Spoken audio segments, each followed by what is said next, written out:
Yaani naanzia kwamba Yao ni mchezaji wa Yanga, sio mchezaji mpya. Ni mchezaji wa Young African Sports Club mwenye mkataba na mchezaji anayelipwa kila mwisho wa mwezi. Lakini tulimtoa kwenye usajili kwa sababu alikuwa na majeraha. Sasa swali lako unasema akishapona hiyo Januari au Februari, namba moja, ripoti ya mwalimu inasemaje? Anamhitaji Kwasi Atola Yao au hamuhitaji? Na kama anamhitaji, patakuwa pana watu watatu kwenye eneo hilo. Atakuwepo Yao, atakuwepo Izra, atakuwepo na Kibwana. Je, mwalimu anaona kuna ulazima wa kuongeza mtu wa watatu au atapunguza mtu? Jambo la kwanza, Kwasi Atola Yao, tunachosubiri sasa hivi ni ripoti kutoka kwa fitness coach. Mchezaji ambaye ametoka kwenye injury ni ngumu mno kumkadiria kwamba akishapona atarudi. Hakuna doubt kuhusu quality ya Yao, hamna mwenye doubt hiyo, sio mimi, sio wewe, sio mtu mwingine yoyote. Even coach Pedro anajua quality ya Yao. Lakini hapa tunazungumza kuhusu mchezaji kutoka kwenye injury kubwa kama ya Yao na kurudi kwenye quality yake ambayo yuko nayo. Sometimes inatokeaga wachezaji wa namna hii wanachukua miezi mingine kwenye pitch kurudi kwenye quality yao. Yaani anapona alafu anahitaji muda wa kucheza sana ndio upate quality yake. Kwa hiyo now tunasubiri ripoti ya fitness. Ikituambia kwamba mchezaji huyu ameshakamilika 100%, mwalimu atakuwa na namna yake ya kumchunguza Yao tactically sasa, kuangalia level yake imefika wapi. Alafu yeye atogea sisi recommendation yake. Kama sasa huyu mnaweza kumuingiza kwenye usajili, nitamtumia. Sasa hivi si hayupo? Si tunamlipa, si mchezaji wetu? Hatuna shida na hilo. Kwa hiyo ikifika January, dirisha linavyoendelea, uongozi utasubiri recommendation ya mwalimu kuhusu Kwasi Atola Yao. Amefika kwenye level anayohitaji yeye, tumuingize kwenye usajili au tumuache aendelee kufanya naye mazoezi au tumtoe kwa mkopo apate muda wa kucheza. Yote yanaweza kutokea hayo. It depend na nini mwalimu atakirecommend kwa Kwasi Atola Yao. Nafikiri nimejibu vizuri swali lako. Swali la pili, ndugu yangu, wewe umekuja na content yako, unataka tu kuibalance hapa, pengine hata headline unayo. Uko na tatu source ya Yanga ije ibalance, basi jambo liende. Kama umenisikia vizuri, ratiba yangu nilitoa hapa ni ya mwezi Disemba kama mmenukuu vizuri, nilitoa program ya team kipindi hiki cha Disemba. Januari sijagusa chochote. Nilikwambia Disemba program yetu ile. Lakini nitakuwa muongo kama sitagusia hilo swala la usajili. Dirisha dogo litafunguliwa. Funguliwa mwezi wa kwanza tarehe 15 nafikiri Yes. Of course, mashabiki wetu, wanachama wetu wamekuwa wakiuliza sana kuhusu dirisha dogo la usajili. Unajua tofauti ya Yanga na timu nyingine za Tanzania, na hii liko very serious, sifikiri kama natania hapa.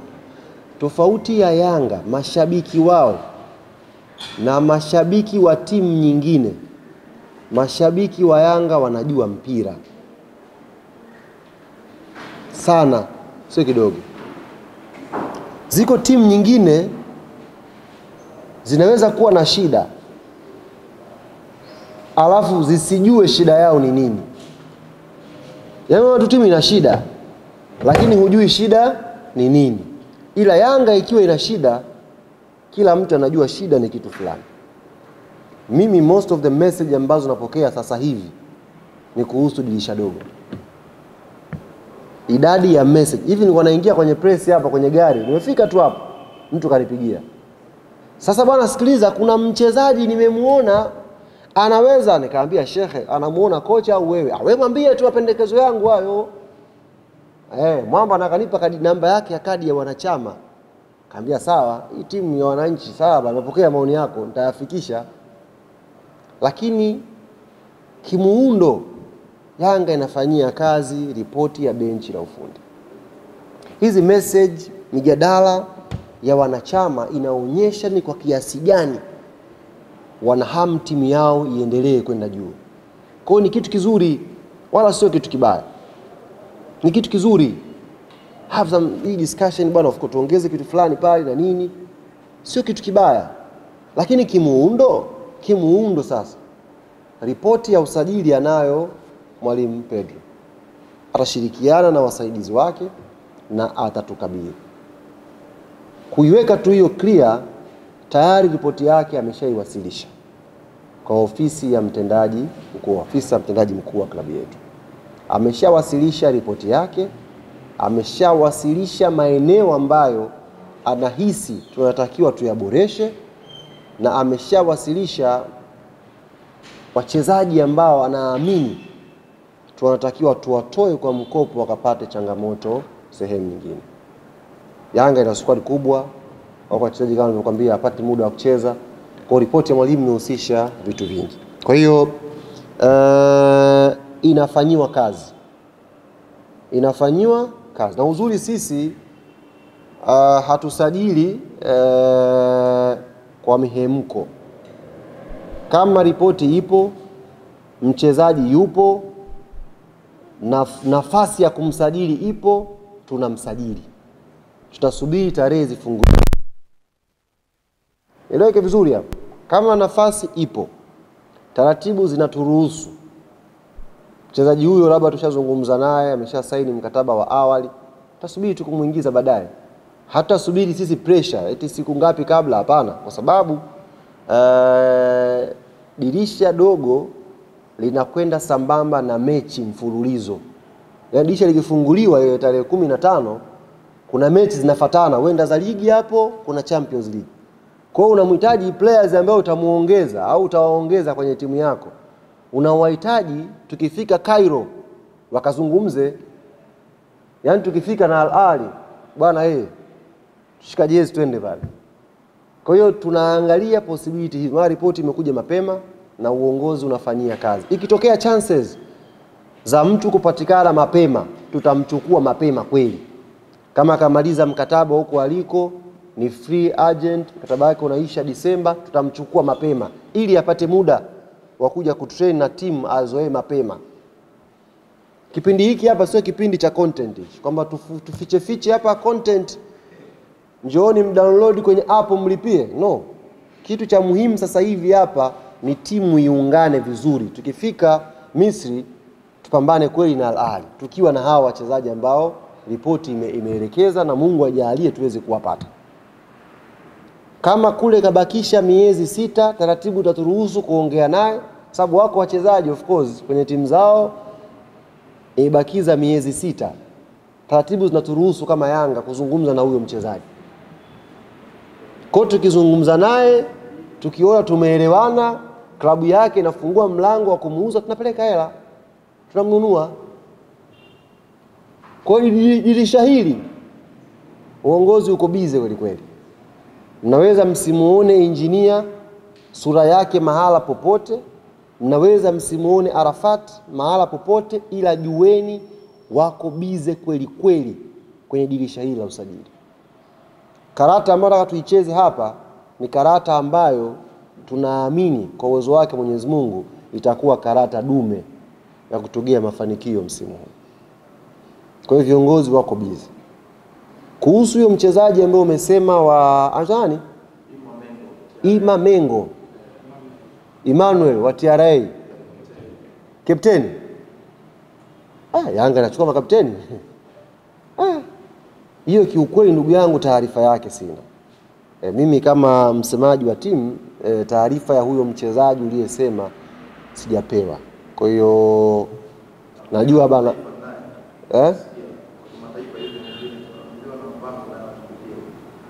Emmanuel kwanza taarifa yake sina. Huyo uliyemsema wa TRA taarifa yake kwenye idara yangu haipo. Kwa hiyo kama sijaletewa maana yake labda kama CEO anafuatilia sijui, lakini mimi nazungumza kile ambacho kipo kwenye meza yangu, nimeshapewa na CEO hichi kakizungumza. Kwa hiyo mchezaji sina taarifa naye. Umemuuliza mchezaji gani mwingine? Eli Mpanzu Kibisawala. Huyo ni mchezaji wa watu shekhe, na taarifa yake pia sina. Sina taarifa na huyo mchezaji uliyosema Eli Kibisawala Mpanzu, sina taarifa naye. Ni mchezaji wa timu nyingine, sijui mkataba wake uko vipi huko. Kwa hiyo si busara kumzungumzia, lakini ni mchezaji mzuri.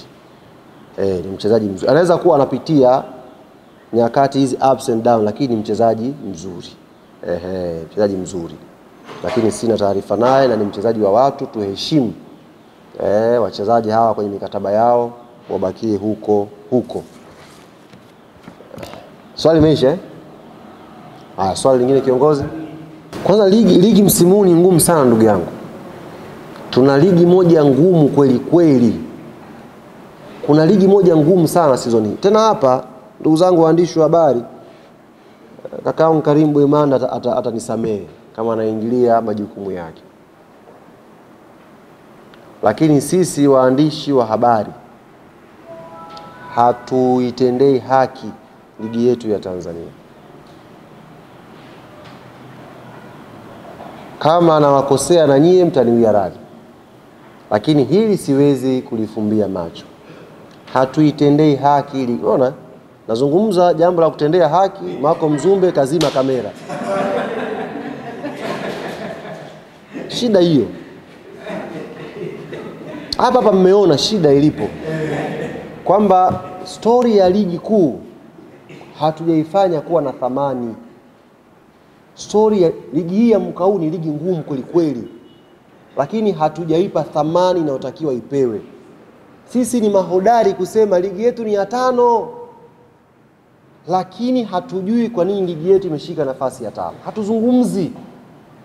Mimi juzi nilikuwa na asubuhi nimeamka, usiku nafikiri usiku Yanga tulikuwa tunacheza, alafu Simba wanacheza usiku. Sio ilikuwa mechi gani hapa katikati hapa. Nimefungua asubuhi redio kwenye gari na kula uchambuzi kwa nakuja kazini. Watu wanavozungumza hizo mechi, wallahi wabillahi, kama una akiba yako unataka kulipa kiingilio uende uwanjani, hauendi. Hiyo mechi inachambuliwa kana kwamba kuna timu ya wakubwa inacheza na timu ya watoto. Yaani hakuna competition. Mtu anakuambia hamna mechi huko. Mtu kwenye redio huyo ni mwandishi huyo, tena mwandishi wa sports. Anakula, anapendeza kwa sababu ya ligi hii. Tusidanganyane hapa, hatupendezi kwa ajili ya Premier League. Uongo. Hii ligi hii yatupendezesha. Hii ligi yetu hii. Lakini mtu anayezungumza hiyo mechi kama takataka fulani tu hivi. Hamna mechi humo. Yaani ameulizwa swali, bwana unaionaje? Hamna mechi humo. Serious. Wenzetu, yani angalieni huko wenzetu, mechi hata zikiwa timu za katikati kwenye msimamo zinavyopoa thamani. Sisi hatuitendei haki ligi yetu.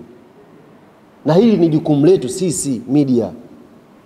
Shida moja ni kwamba hatuoni madhara yake. Yaani nyewe tunafikiri kwamba wewe ukisema kwamba hamna mechi takataka humo, unakuwa negative kwenye programu yako wiki nzima. Yaani wewe mada yako positive inapokuja kuchambuliwa soka la kimataifa. Pale unakuwa mchambuzi pale. Na unakuwa mwandishi vizuri pale. Unajua Pep Guardiola 4-5-1 hii kidogo kama inamsumbua, lakini ukiangalia hawa Brentford wanacheza sana. Yaani mtu anakuelezea mpira. Akiambiwa Mbeya City na Coast, hamna mpira humo.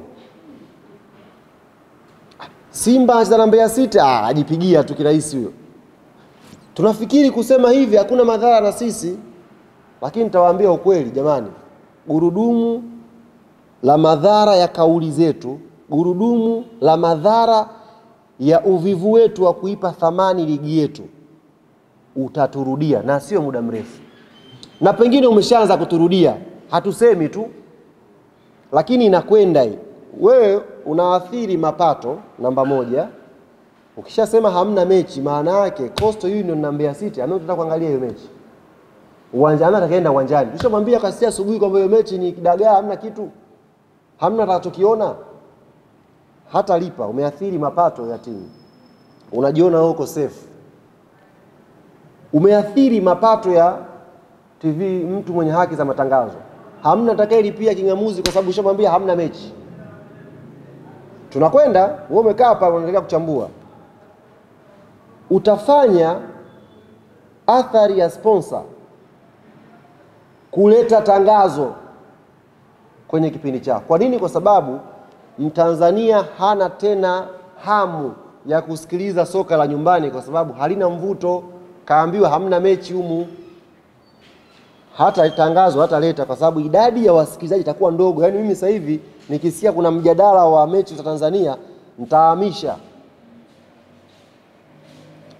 Itakwenda alafu na wewe utaambiwa mwezi huu mshahara hakuna.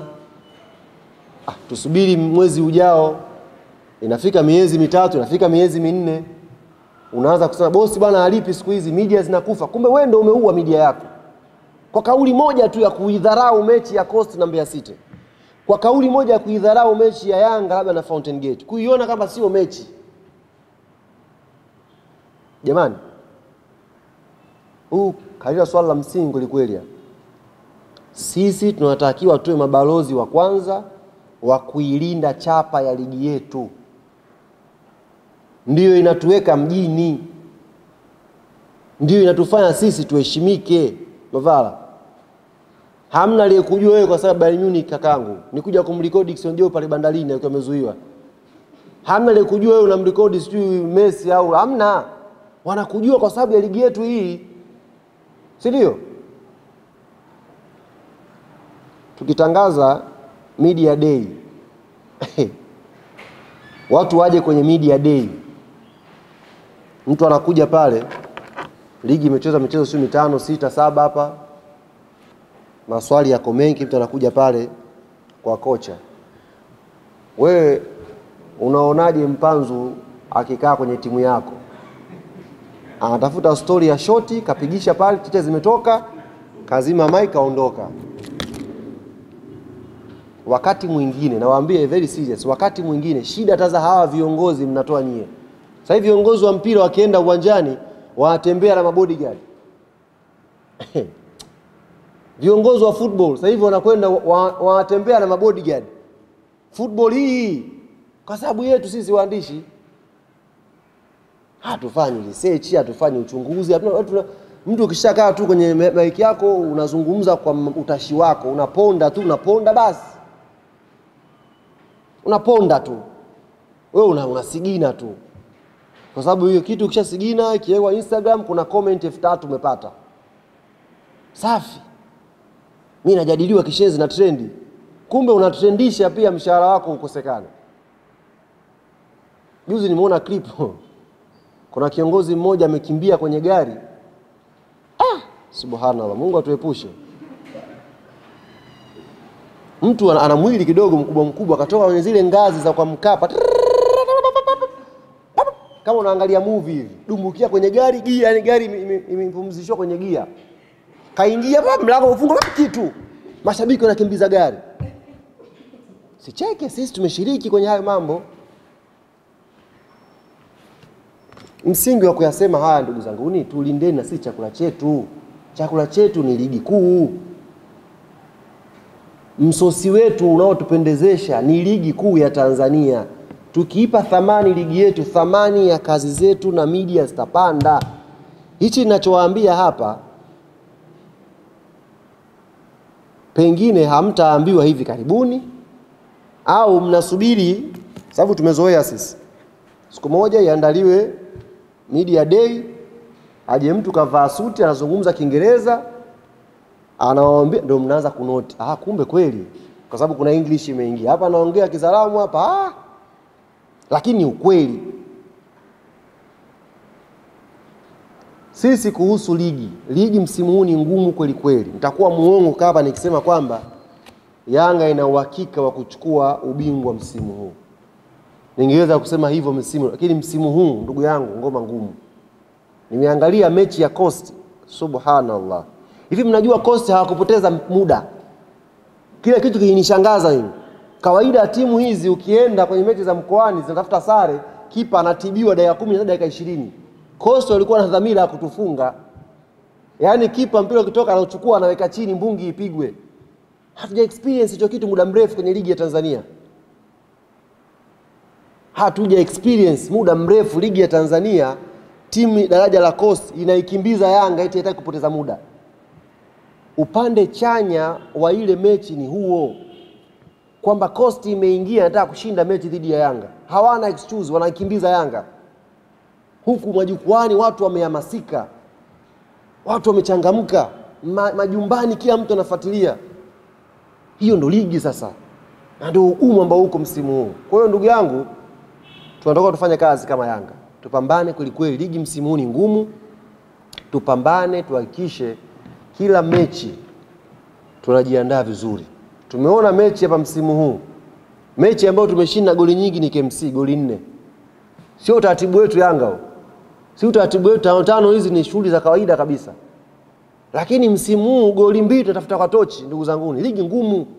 Nyie mnazungumza tu Yanga quality imedrop. Sawa, lakini wapinzani mnawaonaje? Mnawaonaje wapinzani ndugu zanguni? Ligi ngumu. Kama Coast amekataa kupoteza muda Dodoma, maana yake watu wadogo sasa hivi hawana heshima ya mpira, wanakuja tu. Ukujipanga vizuri wanakushona. Yaani mambo sio mimi mtu mkubwa sio, watu hawana sasa hivi, watu wamejipanga, watu wako fiti. Kama haukujiandaa watu wanakushona. Kwa hiyo sisi bwana tupo kwenye mapambano na tunahakikisha inshallah dirisha dogo tuongeze baadhi ya wachezaji kwenye timu waje kuwa na matokeo chanya, tupate matokeo mazuri yatakayotufanya tuweze kutetea ubingwa wetu.